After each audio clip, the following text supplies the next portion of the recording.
Et Eliyahu lui aussi a été appelé Ish Ha-Elokim. Moshe Rabbeinu ala le Marla.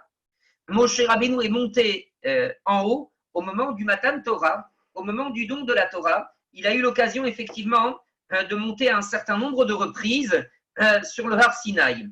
J'ai déjà eu l'occasion de faire la Beracha. Et Eliyahu Hanavi de son côté, le texte nous raconte que c'est vivant qu'il est monté au ciel dans un char de feu, suivant la description qui est donnée dans le livre de Melachim. Le Midrash continue et dit Moshe barach mipene paro. Moshe Rabbeinu a dû à un moment donné de sa vie fuir l'Égypte et fuir le pharaon qui voulait absolument attenter à sa vie et le mettre à mort. Eliyahu Hanavi barach mipene Izevel. Eliyahu Hanavi, quant à lui, a dû également prendre la fuite devant Malkat Izevel, la reine Isabelle, la reine Isével, Jézabel comme on dit en français, qui voulait absolument le tuer et le mettre à mort. Continuons encore dans les points communs que le Midrash relève. Moshe kines et Israël ifne har Sinaï. Moshe Rabbeinu a rassemblé le peuple d'Israël autour de la montagne du Sinaï. Eliyahu kines et bene Israël et har Carmel. Et le prophète Eliyahu, quant à lui, a rassemblé les béné Israël sur la montagne du Carmel. Le Midrash continue et dit Moshe Rabbeinu bi'er ovde avoda zara. Moshe Rabbeinu a exécuté, a anéanti les idolâtres qui ont servi le Regel Azav, le veau d'or. Et Eliyahu Hanavi de son côté également, au terme du rassemblement du Har Carmel, il a lui aussi effectivement mis fin à la vie des prêtres de la Avoda Zara, c'est-à-dire des prêtres de l'idolâtrie. Le Midrash continue et nous terminerons là-dessus sur cet exemple-là. Moshe Rabbeinu, lorsqu'il a construit le Mizbeach au moment du Matan Torah, il a construit un Mizbeach, un autel qui était constitué de 12 pierres, faisant référence aux 12 tribus d'Israël. Le prophète Eliyahu lui aussi de son côté, quand il a construit l'autel sur lequel il a offert le bœuf qui a été offert en sacrifice à Akadosh Baruch Hu, lui aussi, il a pris 12 pierres pour représenter et figurer les 12 tribus d'Israël. Donc ce midrash est un midrash qui est très édifiant et qui met quasiment sur un pied d'égalité, ou qui établit des points de comparaison très nombreux et très importants entre Moshe Rabbeinu et le prophète Eliyahu Hanavi. Et l'itinéraire qui a été celui d'Eliyahu Hanavi a été un itinéraire qui a été particulièrement important pour le peuple d'Israël durant la période à laquelle a vécu le prophète Eliyahu. C'est lui qui véritablement a ramené le peuple d'Israël de l'état de Avodah Zara, de l'état d'idolâtrie dans lequel il se trouvait, vers un état de Emunah B'Hashem, vers un état de foi et de croyance en Akadosh Baruch Hu. Après avoir présenté le prophète Eliyahu, il nous faut maintenant parler de l'autre personnage, de l'individu auquel le prophète Eliyahu va être opposé et confronté. C'est en l'occurrence Hamelech Achav, le roi Achav. Que dit la Gemara, que disent les Chachamim à propos du roi Achav? Il faut tout d'abord savoir que le roi Achav était un roi qui était extrêmement puissant. La Gemara considère que le roi Achav fait partie des rois les plus puissants qui aient pu régner. Et à propos on va dire de l'impact de l'action qui a été celle de Achav, la Gemara dans le traité Sanhedrin nous enseigne Shelosha melachim en lahem helek le'olam haba. Dans toute l'histoire d'Israël, on peut recenser, énumérer 3 rois, Shelosha melachim, she'en lahem, qui n'ont pas de part dans le monde futur. Et parmi ces 3 rois, il y a Yarovam, Jéroboam, c'est-à-dire le roi qui a littéralement initié le peuple d'Israël à l'idolâtrie après la rupture, après le schisme, après la division du royaume de Shlomo. Le deuxième roi qui est énuméré par la Gemara de Sanhedrin, qui est listé par la Gemara de Sanhedrin, c'est le roi Achav, celui dont nous parlons. Alors qui était ce roi? Alors il faut lire le texte de Melachim, le texte du livre des rois, pour effectivement découvrir qui était ce roi. Le texte dit Vayaras Achav ben Omri harar be'enei Hashem.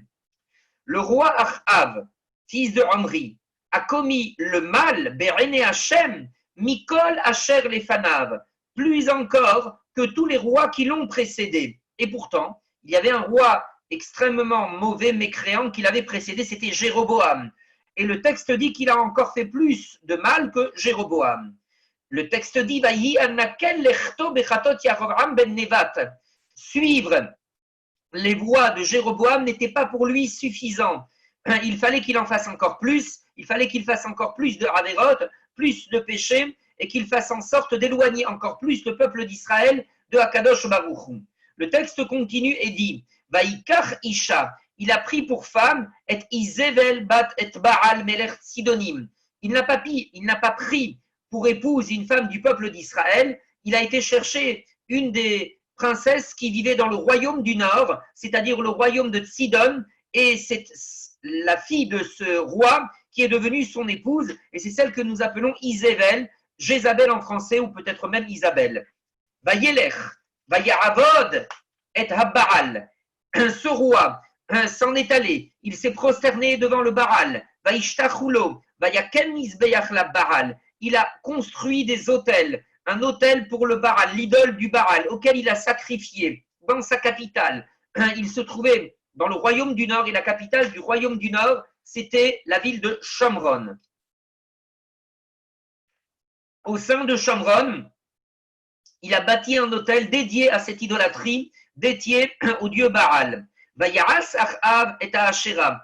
Il a également planté des arbres sacrés dédiés à l'idolâtrie. Et le texte dit Vayosef Achav la'asot le'achris et Hashem Elokei Israël mikol malchei Israël asher ayu lefanav.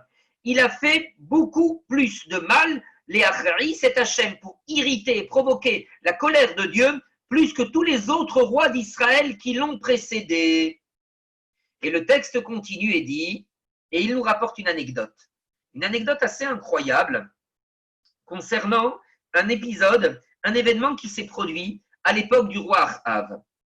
Il y avait une ville au sein du royaume d'Israël, dans le pays d'Israël, qui est une ville que nous connaissons, c'est la ville de Jéricho. La ville de Jéricho est une ville qui est très connue, parce que c'est par le biais de cette ville que les Béné Israël, à l'époque de Yehoshua, sont rentrés dans la terre d'Israël.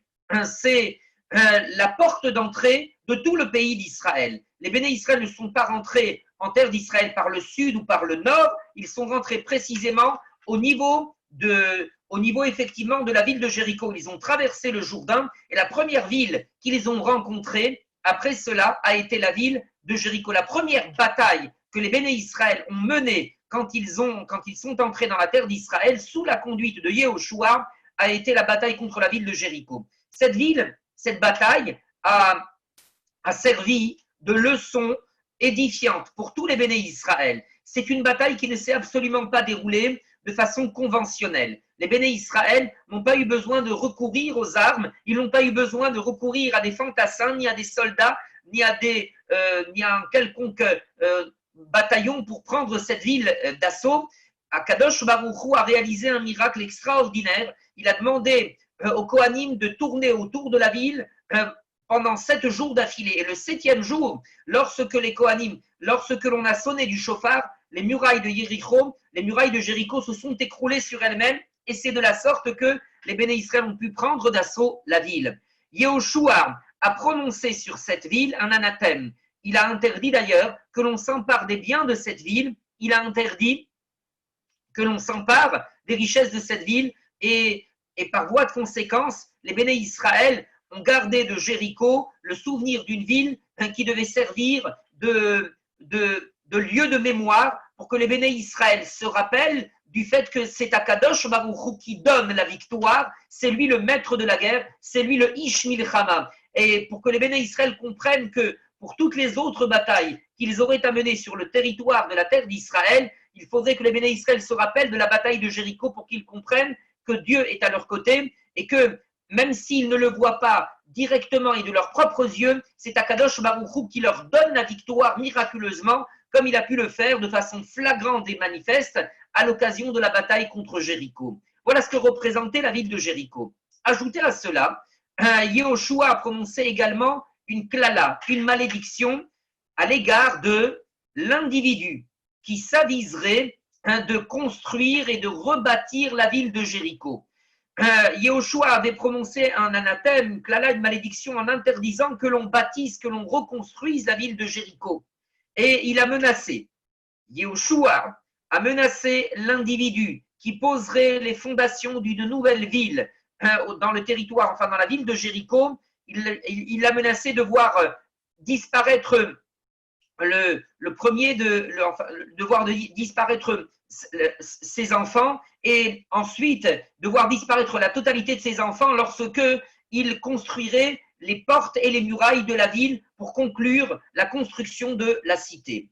Et cette malédiction a traversé les siècles et personne ne s'était avisé de contrevenir et d'enfreindre l'interdiction prononcée par Yehoshua, le disciple de Moshe Rabbeinu, celui qui a été le leader du peuple d'Israël. Personne ne s'était avisé, effectivement, il n'était venu à l'idée de personne d'enfreindre l'interdiction et de risquer d'être visé par la malédiction de Yehoshua. Sauf à l'époque de Achav. L'atmosphère d'éloignement par rapport à Kadosh Baruch Hu qu'avait instillé Achav était tellement forte, l'atmosphère d'idolâtrie, de Avodah Zarah qui régnait au sein du peuple d'Israël était tellement forte que même la malédiction de Yehoshua ne faisait plus peur.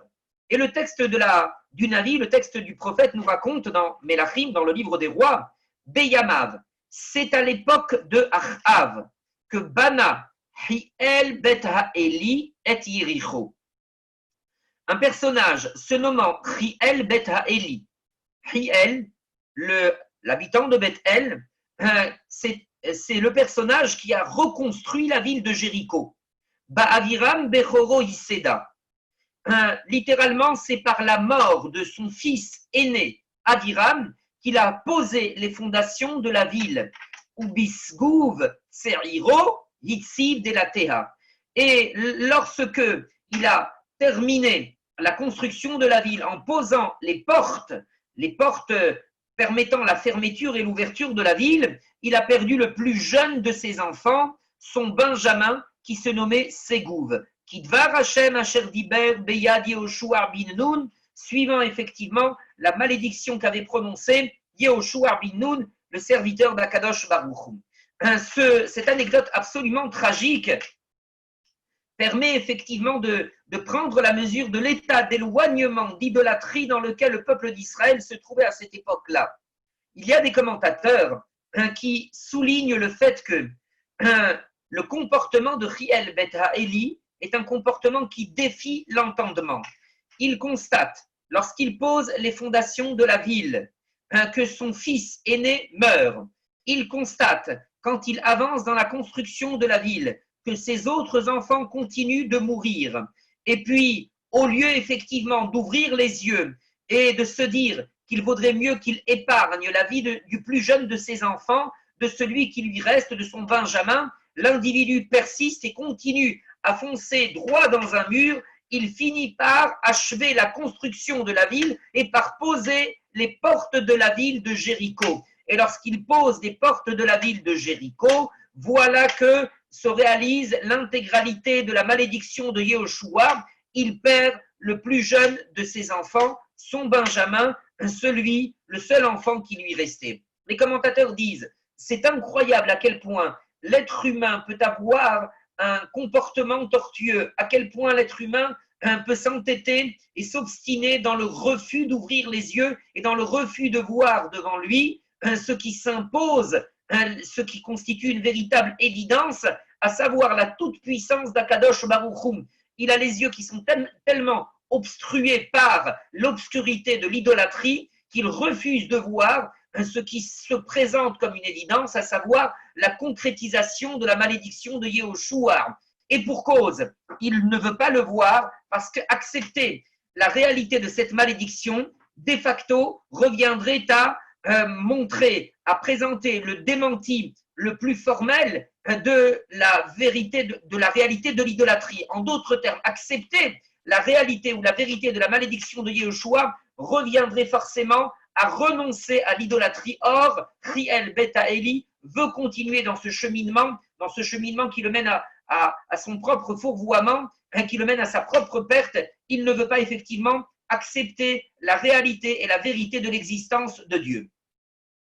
Voilà comment se termine le passage dans le livre de Mélachim qui nous présente donc qui était le roi Achav. Immédiatement après, le verset qui vient dans la continuité, dans le prolongement immédiat, c'est un verset qui nous présente le prophète Eliaou pour la première fois. Voilà que le prophète Eliaou, Vayomer Eliaou, Hatishbi, c'est là que nous voyons apparaître pour la première fois le prophète Eliaou. Eliaou Hatishbi, l'habitant de la ville de Toshav, Mitoshavé à Gilad, qui provenait de la région du Galaad dans la terre d'Israël, s'adresse au roi Achav et il lui dit Hay Hashem Elokei Israël, par le Dieu vivant, le Dieu d'Israël, Asher Amadeti Lefanav, devant lequel je me suis toujours tenu en prière, auquel j'ai toujours adressé mes téphilotes, contrairement à toi, qui adresse tes prières à toutes sortes d'idoles, à toutes sortes de dieux, n'existant absolument pas. Et maintenant, le prophète Eliaou prononce cette menace, non pas cette menace, mais il prononce cette prophétie accablante pour le peuple d'Israël. Sache que sache que désormais, il n'y aura plus de pluie qui tombera sur le pays d'Israël dans les années à venir, si ce n'est sur mon ordre, si ce n'est par la parole que je prononcerai pour ramener la pluie. Et là, les commentateurs posent la question de savoir, que se passe-t-il? Quel est le lien entre l'histoire de Chiel Beta Eli et l'histoire du prophète Eliaou qui interpelle Achav à propos effectivement de cette menace qu'il annonce sur la terre d'Israël, l'annonce de la venue de cette famine, de cette sécheresse, de la cessation de la tombée des pluies. Là-dessus, nous avons un enseignement de l'Agmara, qui est un enseignement extraordinaire, qui nous permet de découvrir ce qui s'est produit effectivement dans la maison de Chiel Beta Eli. Écoutons ce que dit l'Agmara.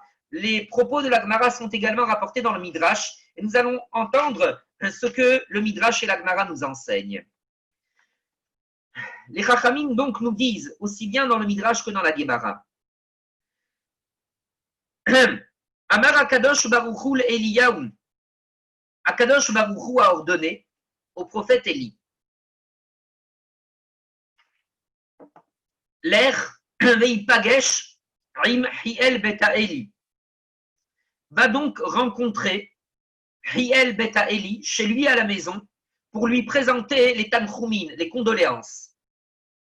Amar Eliyahu, le prophète Eliyahu a dit à Kadosh Baruch Hu, Eneni olech, je ne veux pas me rendre dans la maison de Chiel Beta Eli. Akadosh Baruch Hu demande au prophète, et pourquoi? Madoua. Évidemment, Akadosh Baruch Hu, c'est tout, mais c'est pour permettre ensuite au prophète de parler. Amar Eliyahu le Akadosh Baruch Hu. Eliyahu a dit à Akadosh Baruch Hu, In elech le Chiel, si je devais me rendre chez Chiel Beta Eli, Yachrisu Otisham, je sais parfaitement que les personnes qui seront présentes forcément provoqueront ma colère, Velo uchal lisbol zot, et je ne pourrai pas effectivement supporter cela. C'est un lieu dans lequel les gens révèrent et vénèrent les idoles, et c'est un lieu effectivement dans lequel forcément on en viendra à une polémique, et forcément ce qui se passera, c'est que les conséquences risquent d'être dures pour le peuple d'Israël. Amara Kadosh Baruch Hu le Eliyahu. Akadosh Baruch Hu a dit au prophète Eliyahu, Lech le Chiel, va donc chez Chiel. Im yomru lecha devarim anacharisim oti. Et si sur place tu entends des choses qui effectivement provoqueront ta colère, Mash atagozer ani mekayem. Ce que tu prononceras alors comme gezera et comme décret, eh bien ani mekayem, je le réaliserai, je l'exécuterai, dit Akadosh Baruch Hu, suivant le principe de Tzadik Gozer ve Akadosh Baruch Hu Mekayem. Le juste décrète et Akadosh Baruch Hu exécute. Le Midrash et la Gemara nous enseignent que Halach Eliyahu le Hiel. Eliyahu a donc été voir Riel et il a vu juste le prophète parce que sur place se trouvait un hôte de marque, en l'occurrence le roi d'Israël en personne, le roi du royaume du Nord, c'est-à-dire Achav, qui était un ami intime de Chiel Beta Eli. Matza Eliyahu otam asukim bapasuk. Quand il est arrivé, Eliyahu, il a constaté que Achav, le roi, et Chiel Beta Eli étaient tous les deux en train de discuter, tous les deux en train effectivement d'échanger. Et ils échangeaient autour d'un passouk des prophètes dans lequel il est dit effectivement, dans lequel on parle de cette malédiction prononcée par Yehoshua.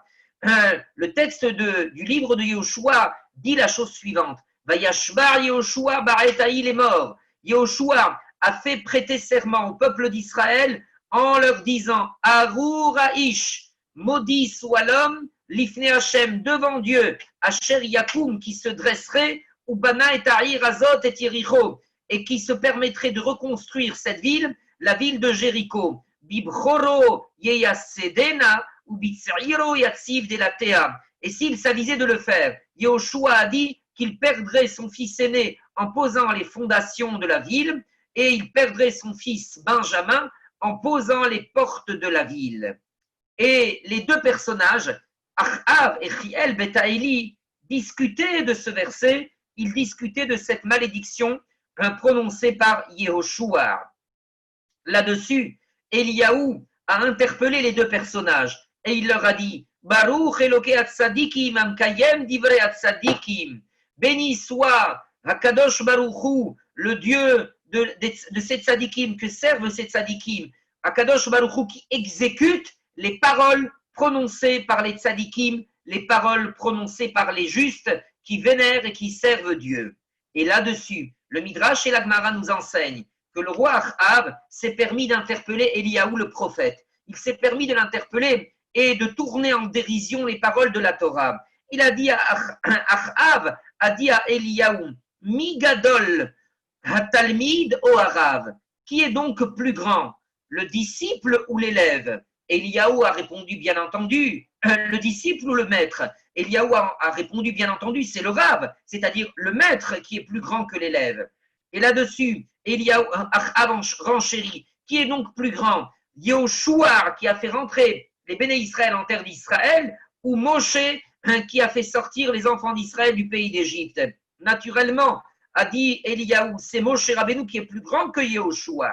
Alors s'il en est ainsi, dit Achav, et il interpelle le prophète Eliaou, Ketzad itachen shekelalot Moshe enan mitkayemot ve'ilu kelalot Yehoshua mitkayemot. Comment se fait-il que la malédiction de l'élève s'est réalisée et s'est concrétisée alors que la malédiction du maître, quant à lui, ne s'est pas réalisée? À quelle malédiction faisait-il référence?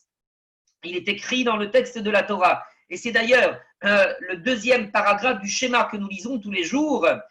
Si les Béné Israël, Khalila, Va'avadetem Elohim Acherim, s'ils se mettent à s'éloigner d'Hachem et à servir d'autres dieux, Vechara af Hachem Bachem, la colère, la fureur d'Akadosh Baruch Hu s'embraserait contre eux, Ve'atzar et Hashamaim, et littéralement, Akadosh Baruch Hu fermerait les cieux, Velo yiye matar, et il n'y aurait pas de pluie. Voilà, dit Achav, moi, en tant que roi, j'ai diffusé l'idolâtrie dans tout le territoire qui est sous ma domination. Et il n'y a pas de lieu et d'endroit de mon territoire dans lequel je n'ai pas posé une idole quelconque dédiée à l'idolâtrie, dédiée à la Avodah Zarah. Vea Geshem et nommé Afsherli, la Avodah Zarah. Et voilà que effectivement, là, il n'y a pas eu de cessation de pluie. Donc, qu'est-ce que tu constates? Que la malédiction du maître ne s'est pas réalisée. La malédiction de Moshe Rabbeinu ne s'est pas réalisée. Ce qui veut bien dire que, eh bien, la loi de Moshe n'est pas émette, elle n'est pas vérité. Là-dessus, immédiatement après, Eliaou Hanavi interpelle le roi et il lui dit, sache une chose, Hay Hashem Elokei Israël, par le Dieu vivant, le Dieu d'Israël, devant lequel je me suis tenu, sache-le bien, dans les années à venir, il n'y aura pas de pluie, si ce n'est effectivement par ma parole en tant que prophète de Dieu.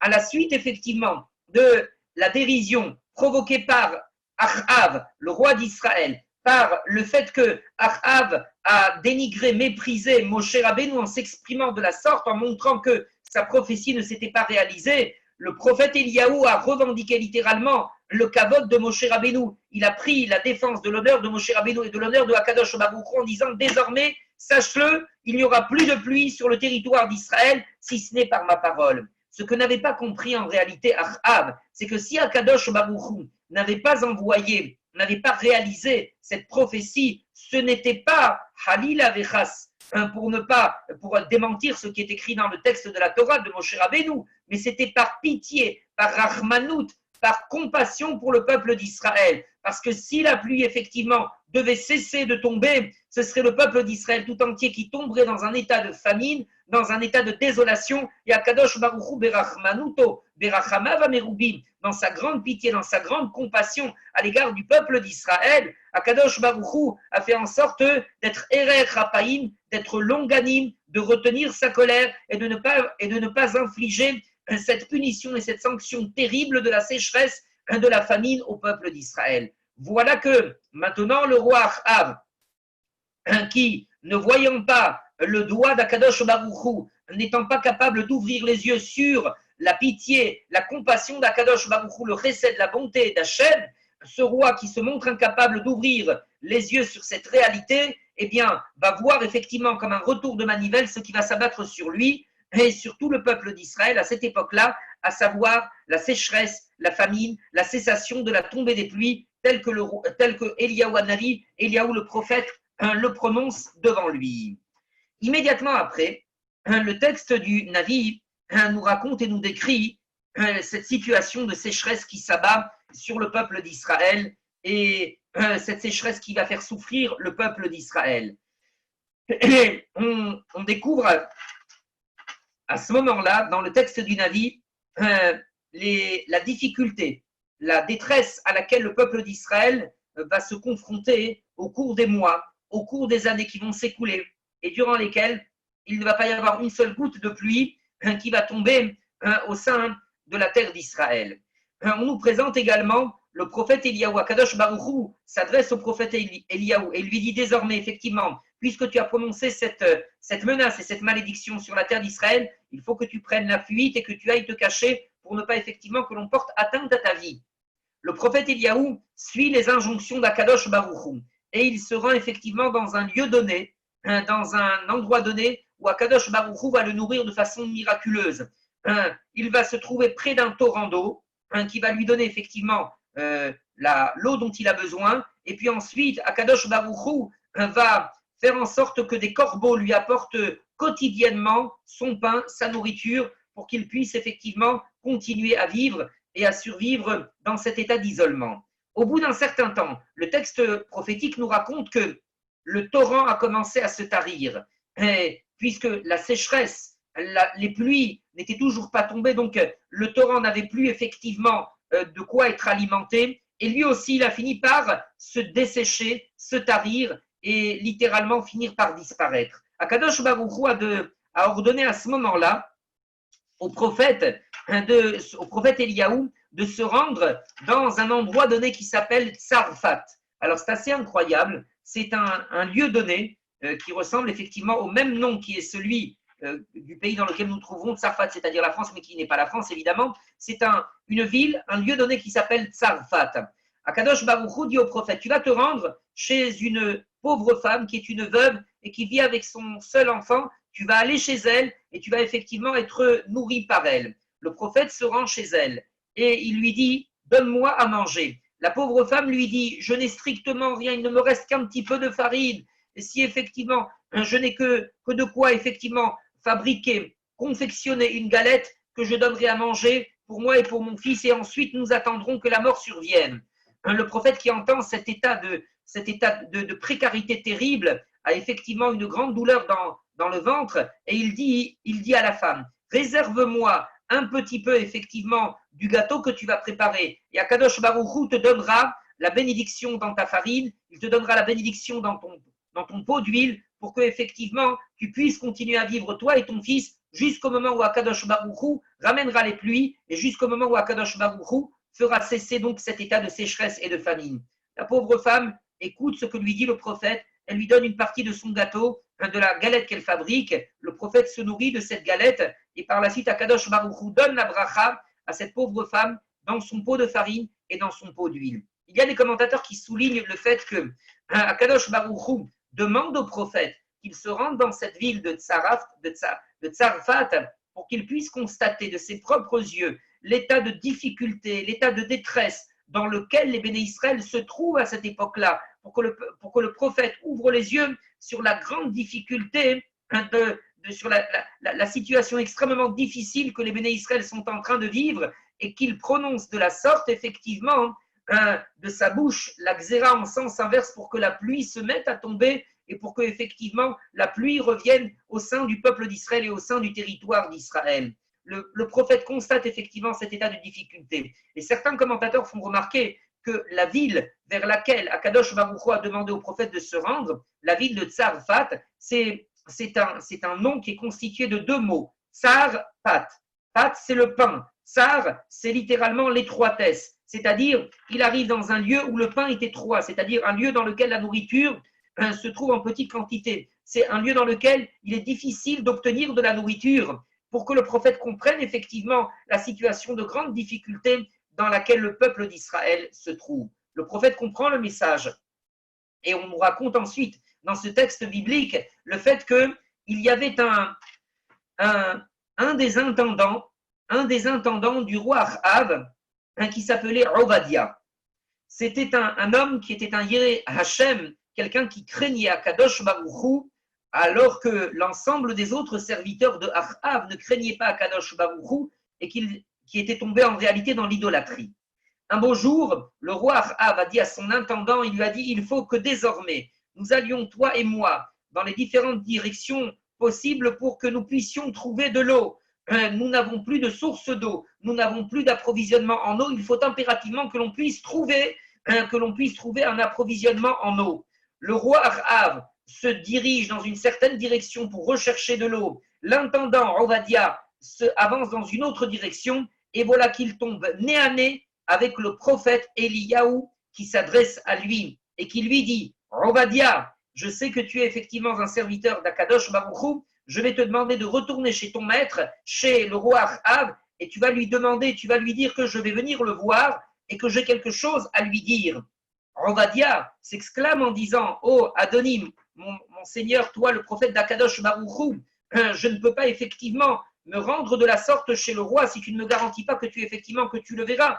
Tu es ici, là, demain tu peux être ailleurs. Il faut que tu m'en donnes la garantie et il faut que tu saches que pendant toute cette période difficile, de mon côté, j'ai agi avec la plus grande crainte d'Akadosh Baruch Hu, la plus grande crainte d'Akadosh Baruch Hu, puisque j'ai pris les prophètes d'Akadosh Baruch Hu que la reine Isabelle, la femme de Achav, avait cherché à tuer, je les ai pris, et puis effectivement, je les ai cachés dans 2 cavernes, dans 2 grottes, deux séries de 50 prophètes, des prophètes d'Akadosh Baruch Hu, je les ai nourris, je les ai effectivement épargnés de cette mort certaine auquel ils étaient voués à cause de cette intransigeance de la part de Malkat Isabelle, de la reine Isabelle.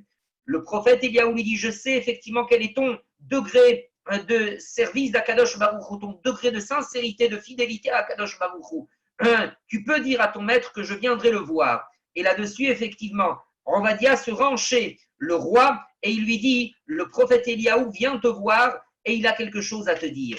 Et là, la rencontre qui nous est présentée est une rencontre qui est absolument farouche. Le roi, avec une incroyable chutzpah, une incroyable insolence, s'adresse au prophète et il lui dit, tu es le Rocher Israël, celui qui a introduit le trouble et le désordre au sein du peuple d'Israël. Et là-dessus, le prophète, qui ne perd pas son sang-froid et qui n'a pas froid aux yeux, interpelle le roi en lui disant, celui qui est un perturbateur, celui qui a introduit le trouble, c'est bien toi et la maison de ton père qui avait introduit au sein du peuple d'Israël cette Avodazara, cette idolâtrie qui a éloigné le peuple d'Israël d'Akadosh Baruch Hu, qui a éloigné le peuple d'Israël de cette foi et de cette émouna en Akadosh Baruch Hu. S'il y a bien un perturbateur, c'est bien toi. S'il y a quelqu'un qui a introduit le trouble, c'est bien toi. Maintenant, j'ai quelque chose à te dire. Si tu veux effectivement que la pluie revienne pour le peuple d'Israël et pour le royaume d'Israël, il faut que tu rassembles l'ensemble du peuple autour de la montagne du Carmel, qui est une des montagnes les plus verdoyantes, d'ailleurs, du pays d'Israël. Le prophète Eliyahu lui dit, il faut que tu rassembles l'ensemble des béné Israël autour de cette montagne. Et tu rassembleras également l'ensemble des faux prophètes, des prophètes dédiés à l'idolâtrie, les prophètes de Baal, les prophètes de la Ashéra, tu les rassembleras tous autour de cette montagne, sur cette montagne, et je leur lancerai un défi. Chacun de notre côté, nous adresserons des prières à notre Dieu. Moi, j'adresserai une prière au Dieu vivant, à Kadosh Baruch Hu, et eux, de leur côté, ils adresseront une prière à leur idolâtrie, à leurs idoles, et pour leur demander que le feu descende du ciel pour que le feu vienne dévorer l'animal offert en sacrifice. Donc c'est un véritable défi que lance le prophète Eliaou au roi Achav et aux différentes équipes de prophètes idolâtres et de prêtres idolâtres qui servaient dans les différents lieux de culte idolâtres que le roi Achav avait mis en place dans son royaume. Le roi Achav écoute la demande du prophète. Et il rassemble l'ensemble des béné Israël sur cette montagne du Carmel. Il fait également venir les 850 prophètes idolâtres, les 850 prêtres idolâtres dédiés à l'idolâtrie, à l'idole de Baal et de Ashéra. Il les fait venir sur les hauteurs de la montagne. Et le duel auquel nous assistons dans ce texte prophétique, c'est d'un côté le prophète Eliaou et de l'autre côté les 850 prophètes du Baal et de la Ashéra. Les deux doivent construire un autel. Les deux doivent prendre ensuite un animal, le dépecer, l'égorger pour effectivement ensuite l'offrir sur l'autel et attendre ensuite que le feu tombe du ciel. Là-dessus, le Midrash nous raconte que deux animaux de même taille ont été présentés pour effectivement servir dans ce test et dans ce défi grandeur nature. L'animal qui devait servir au Korban pour le prophète Eliaou s'approche du prophète Eliaou. Et puis l'autre animal qui devait servir à être égorgé en qualité de sacrifice pour l'idolâtrie, voilà que le Midrash nous dit qu'il refuse d'avancer, qu'il refuse de cheminer vers les prophètes idolâtres. Le prophète Eliaou se rend ensuite chez l'animal et il lui parle et il lui dit: sache animal, sache en s'adressant au bœuf, que si tu refuses effectivement de continuer à cheminer, je sais pourquoi effectivement tu ne veux pas t'avancer. Tu ne veux pas effectivement, alors que toi et l'autre bête, vous avez grandi dans la même étable, vous étiez à l'origine des frères, que ton frère effectivement serve à un kiddush Shem Shamaïm pour une sanctification de la gloire du ciel et que toi tu serves en sacrifice pour une idole, pour un culte idolâtre, je comprends effectivement que tu ne le veuilles pas. Mais sache une chose, en acceptant de continuer à cheminer vers l'autel construit par ces idolâtres, sache que grâce à toi également, le nom de Dieu sera sanctifié et donc avance. Sous l'ordre du prophète Eliaou, la bête avance et elle continue son chemin, sa route vers l'autel bâti par les idolâtres. Le Midrash nous raconte que le fameux personnage qui avait construit la ville de Jéricho et qui était un idolâtre farouche avait convenu à l'avance avec le roi Achav, le fameux Riel Beta Eli de la ville de Bethel. Il avait convenu avec le roi Achav de construire sous l'autel dédié à l'idolâtrie une sorte de petit canal, une sorte de voûte par laquelle il pourrait s'introduire à l'avance pour allumer le feu, allumer les bois de l'autel avec des braises qui pourraient faire croire ensuite à l'ensemble de l'assistance que les prières prononcées par les prophètes idolâtres avaient été effectivement exaucées. Le roi Achav avait accepté effectivement ce subterfuge et il avait convenu effectivement que de la sorte, les prophètes idolâtres, les faux prophètes, que ces prêtres dédiés à l'idolâtrie pourraient de la sorte obtenir effectivement un feu prétendu pour leur sacrifice. Le texte prophétique continue et nous décrit cette scène dans laquelle les 850 prophètes du Baal et de la Ashéra se mettent à invoquer leur Dieu en disant « À Baal, ranez-nous » le Baal, exauce-nous, que nous ayons effectivement, que nous puissions obtenir le feu et que effectivement tout le monde puisse voir le fait que tu es un Dieu et le fait que tu as du pouvoir et le fait que tu es puissant. Et ils se mettent à invoquer par toutes sortes d'incantations leurs idoles et leurs dieux et leurs différents cultes idolâtres. Mais rien n'y fait, rien ne bouge et rien effectivement n'apparaît à l'horizon. Et la question est posée, qu'en est-il effectivement de ce personnage qui s'était introduit sous l'autel? Qu'est-il arrivé effectivement de ce personnage? Le Midrash nous enseigne qu'Akadosh Baruch Hu a fait en sorte qu'apparaisse un animal, un serpent venimeux, qu'il pique l'individu et qu'il finisse par mourir pour éviter effectivement qu'il ne mette en place ce stratagème.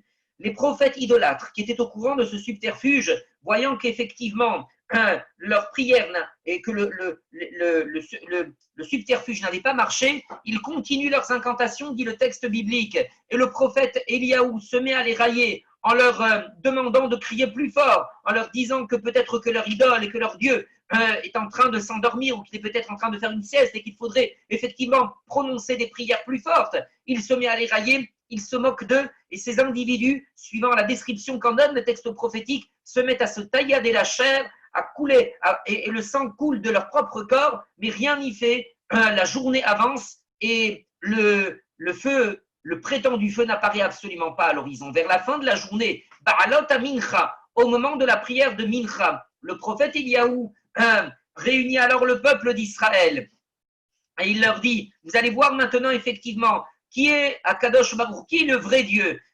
Le prophète Eliaou s'adresse alors dans une prière vibrante qui est rentrée depuis dans l'histoire du peuple d'Israël, une des prières les plus marquantes prononcées par l'un des personnages les plus grands du peuple d'Israël. Il prononce une prière qui est une prière vibrante, mais avant de présenter le contenu de cette prière, on souhaite rappeler ce que dit le texte biblique.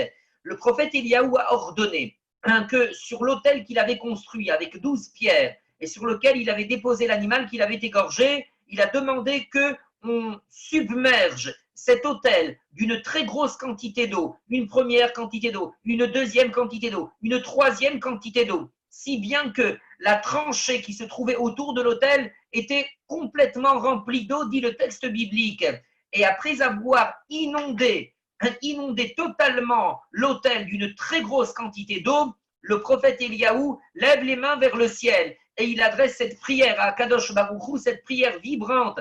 Raneni Hashem, Raneni, Kadosh Baruch Hu, je te demande de m'exaucer, je te demande d'exaucer ma prière.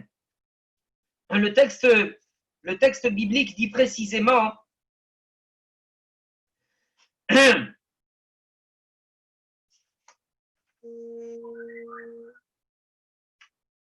le texte biblique dit précisément Vayi Ba'alot Mincha. Au moment de la prière de Mincha, Vayigash Eliaou Hanavi, le prophète Eliaou Hanavi s'est approché, Vayomar, et il a dit Adonai Elohé Abraham, Yitzhak ve Israël, Akadosh Baruch Hu, toi le Dieu d'Abraham, d'Yitzhak et d'Israël, Hayom Ibada, aujourd'hui on saura qui Ata Elohim ve Israël, que c'est toi le Dieu au sein du peuple d'Israël, Vani Abdecha, et ils sauront tous que je suis ton serviteur. Et c'est sur ton ordre que j'ai agi de la sorte. Raneni Hashem, Raneni. Exauce-moi, Kadosh Baruch Hu, exauce-moi. Veyederu Aramazé. Et tout le peuple saura qui ata Hashem Elohim, que c'est toi, Kadosh Baruch Hu, le maître de la terre, le maître de l'univers. Vehata Sibota et Libam Achoranit. Et le texte biblique dit ensuite, dans une description fantastique, dans une description fascinante, Vatipol Esh Hashem, le feu de l'Éternel s'est alors abattu depuis le ciel, Vatochal et Taolam, il a dévoré l'holocauste qui était posé sur l'autel, Ve'et Ha'etzim, et les bois qui étaient disposés sur l'autel, Ve'et Ha'avanim, et les pierres qui étaient disposées sur l'autel, Ve'et Afar, la terre, Ve'et Ha'mayim asher bate ala, lichecha, et l'eau également qui se trouvait dans la tranchée, tout a été consumé par le feu dans une vision, dans un spectacle absolument fascinant et flamboyant. Vayar Kolaram, le peuple tout entier a assisté à cette scène. Vaï Pelour Alpenen, ils sont tombés littéralement sur leur visage et sur leur face, et ils ont prononcé cette phrase-là, qui depuis lors est rentrée dans la liturgie des Yamin Noraïm, dans la liturgie des jours redoutables. Vayomeru, ils se sont exclamés et ils ont dit Adonai Hu Ha-Elohim, Adonai Hu Ha-Elohim. Akadosh Baruch Hu est le vrai Dieu, Akadosh Baruch Hu est le vrai Dieu, c'est lui le maître de l'univers, c'est lui le maître de la nature. À la suite, effectivement, de cette extraordinaire révélation divine aux yeux de tout le peuple, le prophète Eliyahu Hanavi a donc complètement inversé la tendance qui prévalait jusqu'alors au sein du royaume d'Israël, au sein du royaume de Achav.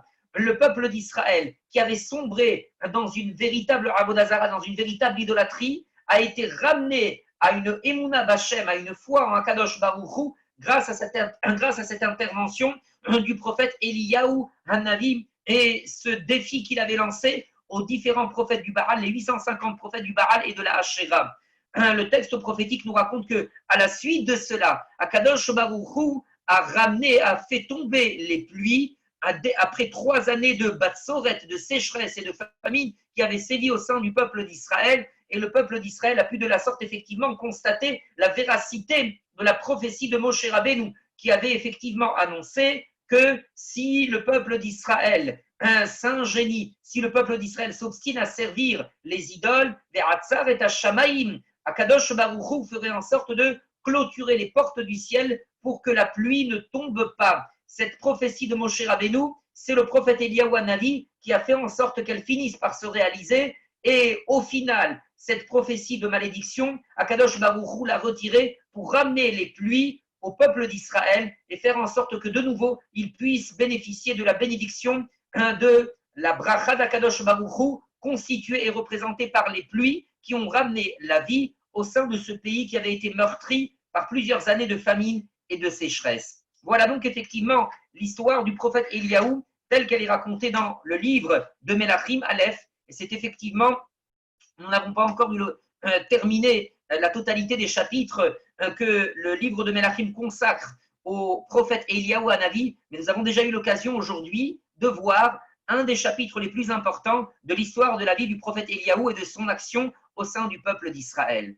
Merci à l'ensemble des auditeurs et de nos amis qui nous ont rejoints pour cette étude et cette présentation de ce duel au sommet entre le roi Ahav, qui représentait, qui incarnait l'idolâtrie au niveau le plus élevé, on devrait dire au niveau le plus bas, et le prophète Eliyahu Hanavi qui s'est littéralement opposé avec une force, avec une détermination incroyable. Il a fait preuve d'un courage et d'une audace hors du commun, mais le prophète Eliyahu n'a jamais flanché parce que tout simplement il savait qu'en étant attaché, en étant fermement attaché à Kadosh Baruch Hu, on ne pouvait avoir littéralement peur d'absolument rien, y compris du roi d'Israël en personne.